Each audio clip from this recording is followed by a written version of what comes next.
Long simply refused to pull any more of that stuff in. The anesthesiologist went down next, an ex-NCAA-D1 tailback, his 6'2" frame shaking as he threw open the door to the OR suite in an attempt to get more air in. Which showed me a glimpse of the second nurse still throwing up in the sinks outside the door. Another geyser of pus splashed across the front of the surgeon. In all operating rooms, everywhere in the world, regardless of socialized or privatized, secular or religious, big or small, there is one thing the same: somewhere, there is a bottle of peppermint concentrate. Everyone in the department knows where it is, everyone knows what it is for, and everyone prays to their gods they never have to use it. In times like this, we rub it on the inside of our masks to keep the outside smells at bay long enough to finish the procedure and shower off. I sprinted to our central supply room, ripping open the drawer where this vial of ambrosia was kept, and was greeted by an empty box. The bottle had been emptied and not replaced. Somewhere out there was a godless moron who had used the last of the peppermint oil, and not replaced a single drop of it.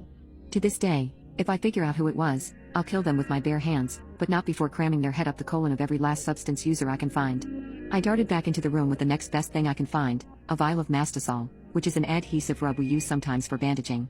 It's not as good as peppermint, but considering that over 1/3 of the floor was now thoroughly coated in what could easily be mistaken for a combination of bovine afterbirth and maple syrup, we were out of options. I started rubbing as much of the Mastisol as I could get on the inside of my mask, just glad to be smelling anything except whatever slimy demon spawn we'd just cut out of this woman. The anesthesiologist grabbed the vial next, dousing the front of his mask in it so he could stand next to his machines long enough to make sure this woman didn't die on the table. It wasn't until later that we realized that Mastisol can give you a mild high from huffing it like this, but in retrospect, that's probably what got us through. By this time, the smell had permeated out of our OR suite, and down the 40-foot hallway to the front desk, where the other nurse still sat, eyes bloodshot and watery, clenching her stomach desperately. Our suite looked like the underground river of ooze from Ghostbusters 2, except dirty. I stepped back into the OR suite, not wanting to leave the surgeon by himself in case he genuinely needed help. Here's this one guy, in blue surgical garb, standing nearly ankle-deep in lumps of dead tissue, fecal matter, and several liters of syrupy infection. He and I didn't say a word for the next 10 minutes as he scraped the inside of the abscess until all the dead tissue was out. The front of his gown was a gruesome mixture of brown and red, his eyes squinted against the stinging vapors originating directly in front of him. I finished my required paperwork as quickly as I could, helped him stuff the recently vacated opening full of gauze, taped this woman's buttocks closed to hold the dressing for as long as possible, woke her up, and immediately shipped her off to the recovery ward.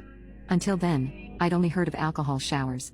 Turns out 70% isopropyl alcohol is about the only thing that can even touch a scent like that once it's soaked into your skin. It takes 4 or 5 bottles to get really clean. As we left the locker room, the surgeon and I looked at each other, and he said the only negative sentence I heard him utter in 2.5 years of working together. That was bad. The next morning the entire department still smelled. The housekeepers told me later that it took them nearly an hour to suction up all of the fluid and debris left behind.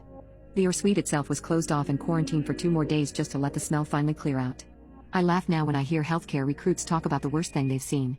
You ain't seen nothing, kid.